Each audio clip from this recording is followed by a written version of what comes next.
Welcome to what will hopefully be the shortest episode of the podcast ever recorded because we got things to do and I am recording from an undisclosed location somewhere in the vicinity of a very high profile individual whose name I cannot say but possibly rhymes with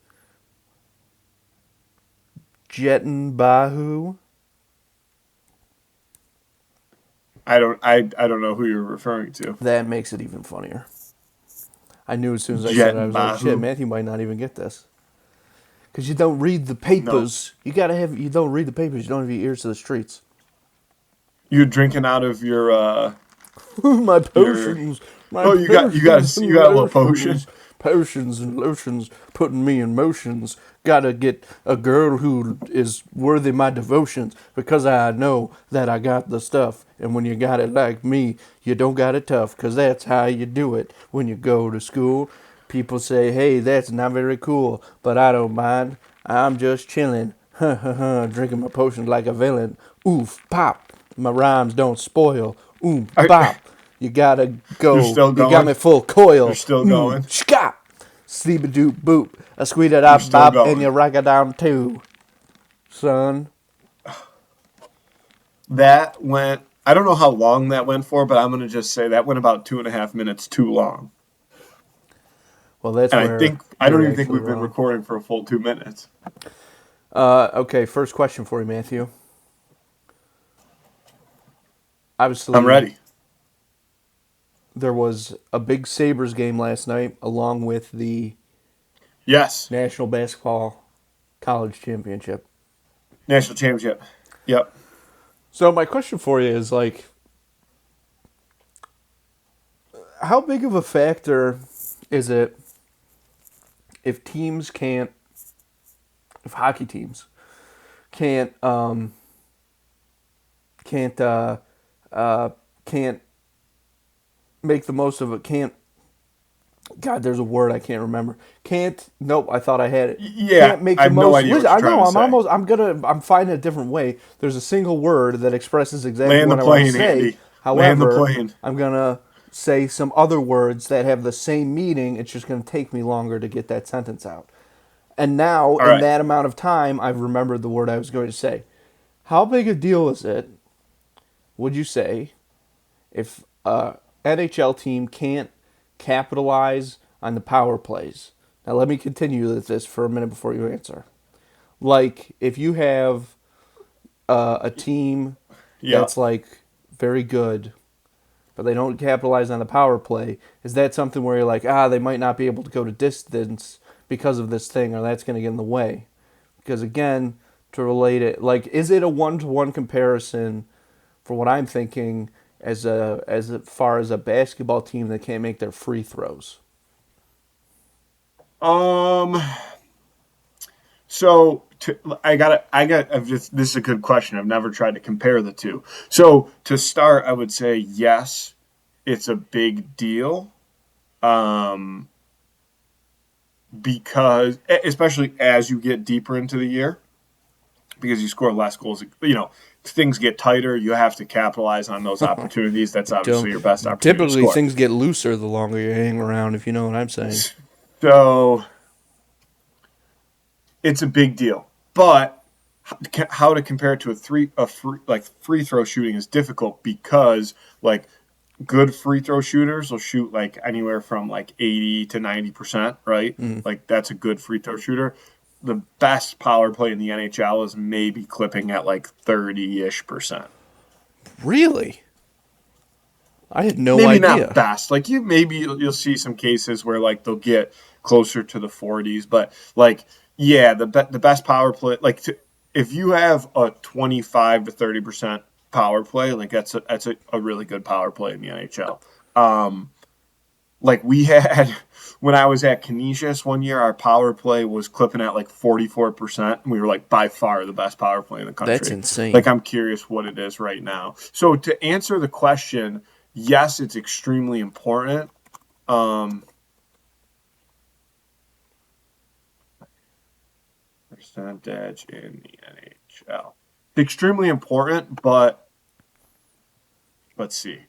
So Yeah, like last year, the best power play in the NHL was right around 30%, 29.7%. This year, like since January, the best power play in the league, the Carolina Hurricanes, has been like almost 32%. But it is important to clip at that percentage because the reason it's different is because you also like there's a lot less scoring. Yeah. So you're clipping at 90% in a basketball game, but in college hoops you might be, and no teams really shoot 90% in college basketball. I don't know what Michigan shot last night. I know they could not miss their free throws, but like you're scoring 65 points a game, whereas in the NHL, if you're clipping at 30%, let's say you get 3 power plays a game, that's another goal. You're only scoring, 3 to 5 goals a game this time of year, and that's probably goes down in the playoffs. So, Okay. Yeah, I I would guess say I mean that makes so. sense when you look at the scoring There, as a whole in hockey. But I really would have, without thinking of about it, I can't believe that the percentage is so low. Like I would have, I don't know. For some reason, I thought it was like a huge well, and think deal. about it. Let's say you get 3 power plays a game. You know, the league average in goals is probably right around 3, but you're not scoring all of them on the power play. Like per game, like per team per game. Because usually the over under in a hockey game is like between 5.5 and 6.5. So,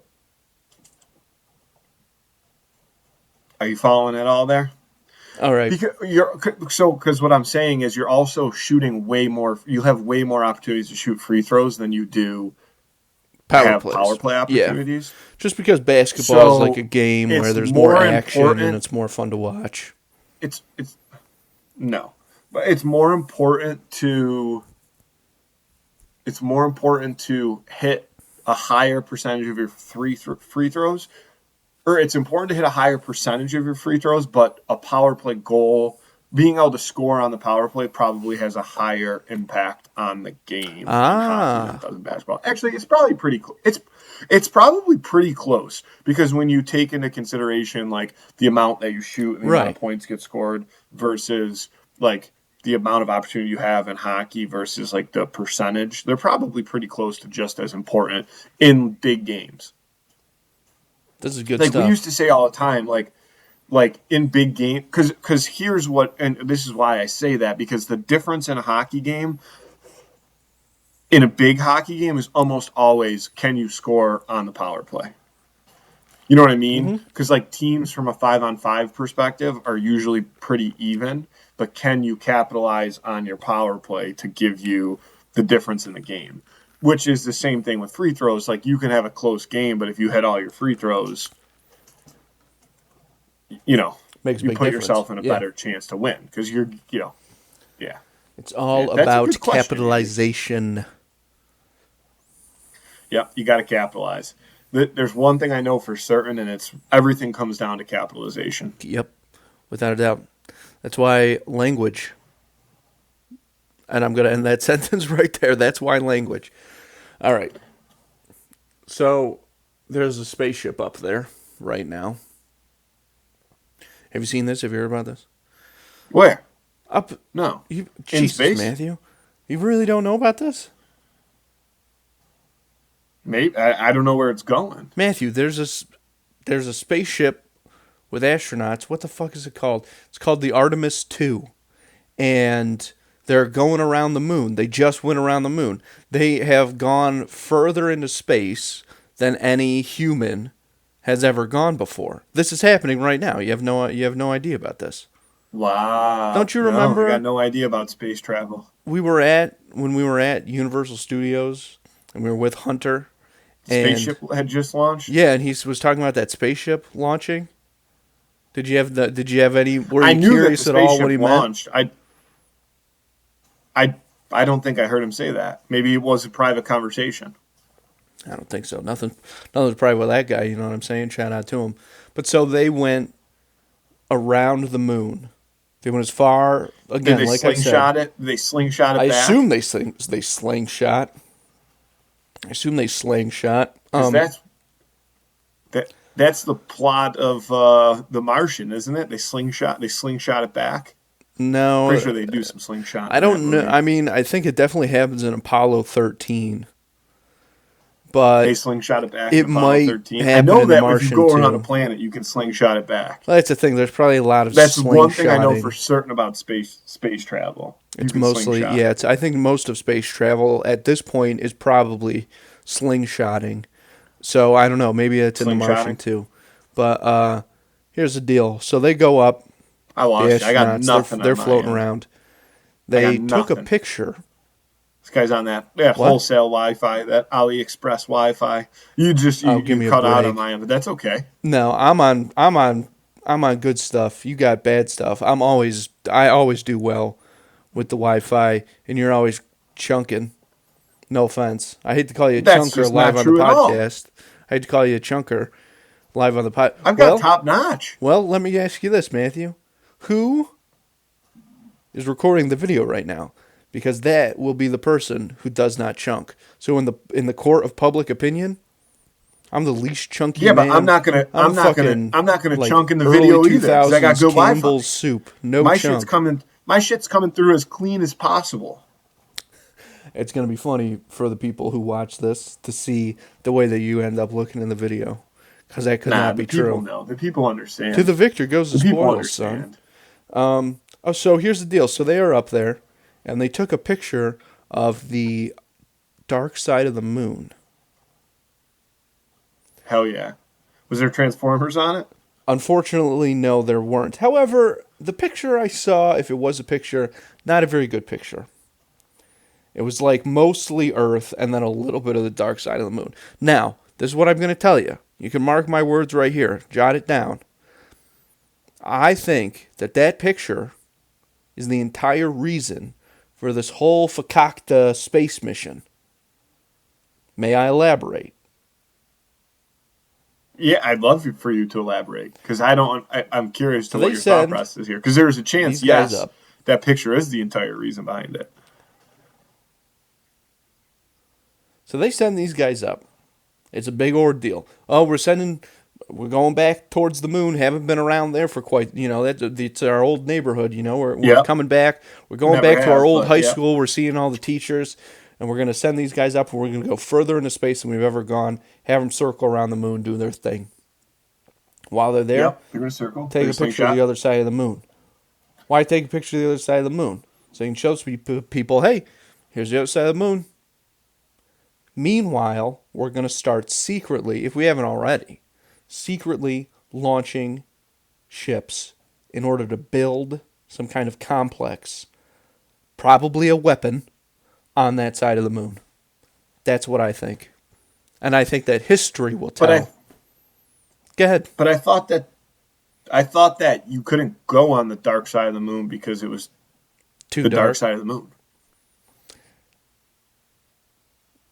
No, that's part of the building process. Besides, it's cold as hell out in space anyway. They took the picture on the... No, I got it. Well, that's what I'm saying. I thought there was a reason we couldn't go on the dark side of the moon. Well, that's just because of Transformers. I got a question. Yeah? No, that's not because of Transformers. Yeah, it's I got because a of question. Transformers, because Optimus Prime. You think that's why I think we can't go on the dark side of the moon? I feel like that's a thing. I got a question for you about the dark side of the moon. I got a question for you about the moon in general. Let me just say this. People go out, they do the moon, spacewalks. Does the moon rotate on its own axis? Yeah. But it's in tune with ours, so we only ever see the one side. You dig?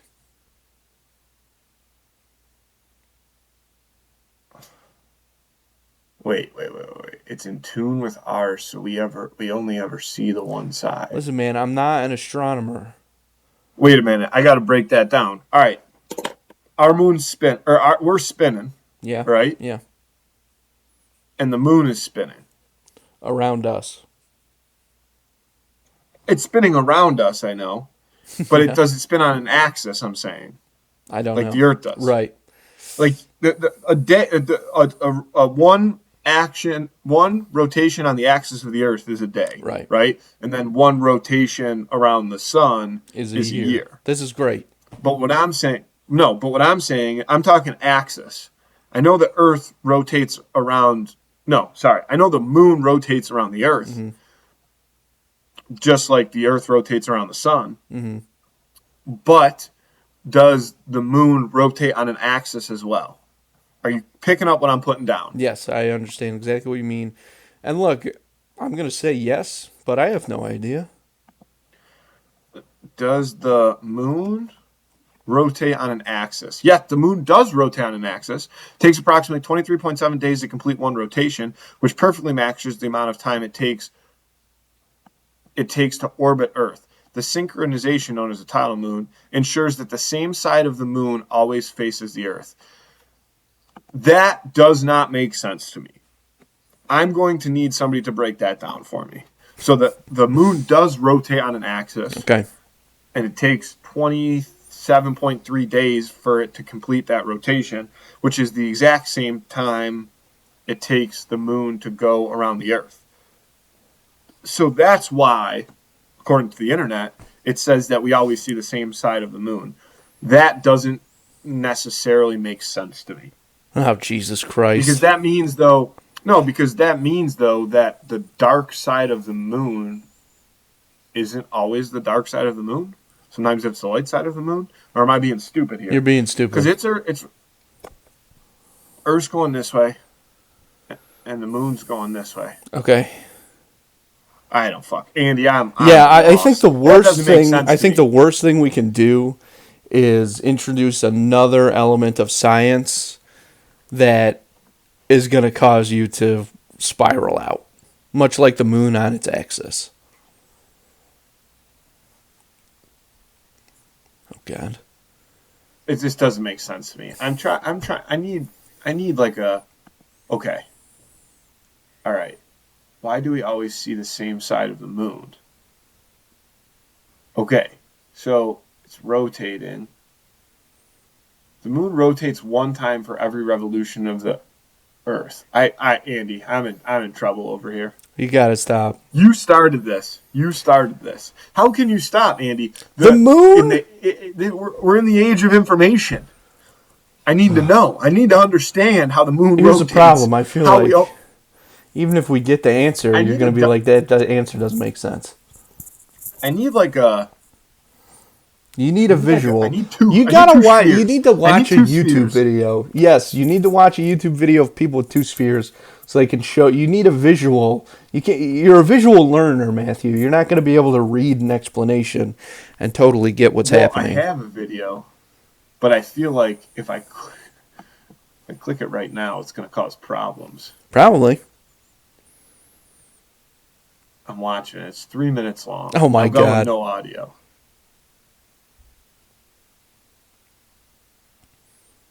Matthew, you gotta. This cannot be just watching you watch a video. I tried to fast forward. It didn't work well. And the moon. All right, I'll tackle the moon another day. Yeah, that'll be your homework. You do that. You bring it back, and we'll figure out the moon. Doesn't make any sense to me. But hey, who am I to try to understand the moon? I don't know. You still think dogs should be able to talk? So if that's your... And as you heard the other day, my bug theory still exists. Your bug theory? Yeah. My theory about how ants could overtake the world. I strongly believe in that. Well, yeah, I don't think you're the first one to have that, but they're too small and they got to organize. They just don't have the juice, frankly. Yeah. Ant NATO. Ant NATO, that sounds terrifying. They'll rip your skin right off. No. See, no, not like a shark NATO. I'm talking Ant NATO, like NATO, the organization of like national governments. Ant NATO, not Ant NATO. Yes. NATO. Yeah. Yes. NATO. You get that to come together with all the different species of ants from different, parts of the globe, and they create, a centralized form of government, and they go up against the humans. And honestly, I really do believe that they would have a better quality of life that way, because one, they would take over all the humans, and they could save that food for centuries. They would be feasting off of humans for centuries. And they would just have places to inhabit all the time. They got enough. Everything would be like... Food's not a problem for ants, though. They got plenty of food. Ants aren't starving. Why the second you drop a piece of food on the ground in the summertime, then does it just become an ant haven? Because they're not wasteful. They're greedy. I feel like if food was that accessible to them. Also, I'll say this too. You want to know where you never see ants is like maybe knock on wood, maybe, but like I feel like you don't ever see ants in the trash. Ants should love the trash. I think there's ants in the trash. There's all kinds of. Not like, dude, you drop a popsicle on the concrete. You know what? Let me tell you this. Millions of ants. Here's the deal. Getting into the trash. I got full ass rotisserie chicken scraps in my trash. Matthew, here's why. Never seen an ant. Here's what I'm going to tell you right now. Getting into the trash is not worth the ants' time. It's not worth the time. Because, like I said, they got enough food sources from other places. They don't need to get in the trash. You're dropping popsicles left and right. These guys are well fed. Yeah, I don't know. Where do all the ants go in the wintertime? Underground. And what do they eat? Do they hibernate? Do ants hibernate? No, they're still moving and grooving, digging tunnels. In the hard dirt? Yeah. With no food? I don't believe. Well, they have food. How? What are they eating? I don't know anything. Worms, bugs. Do they eat worms? Ants eat anything, man. But this is what I'm saying. Like, if you get a taste of popsicle, how are you going back to worms? This is It's why not about smarter. taste. It's about sustenance. That's all that matters. Why aren't ants just manufacturing? Why isn't there a manufacturing plant for ant food?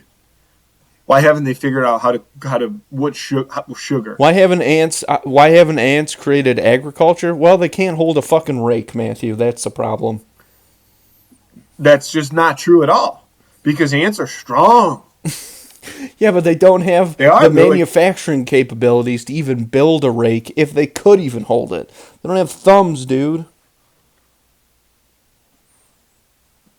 I just disagree with that. I think if you get, your whole group of ants together, they're capable of just about damn near anything. I think they're just not living up to their full potential. I think they're comfortable living, existing where they are, but there should be a drive for evolution within the ants. When's the last time ants evolved? When was the last time they needed to?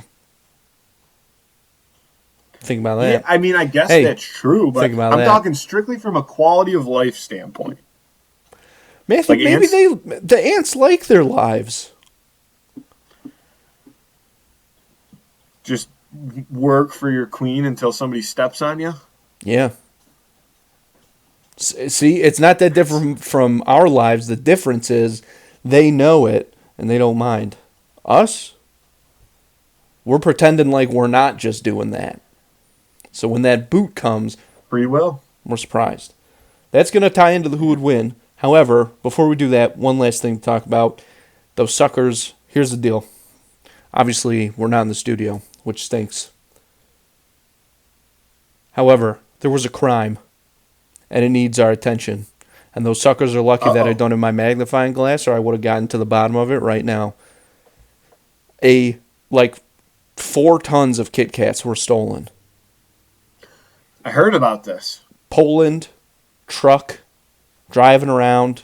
Next thing you know, poof, gone, disappeared. Somebody stole it. Somebody stole a truckload of Polish Kit Kats. And there were limited edition ones in there as well.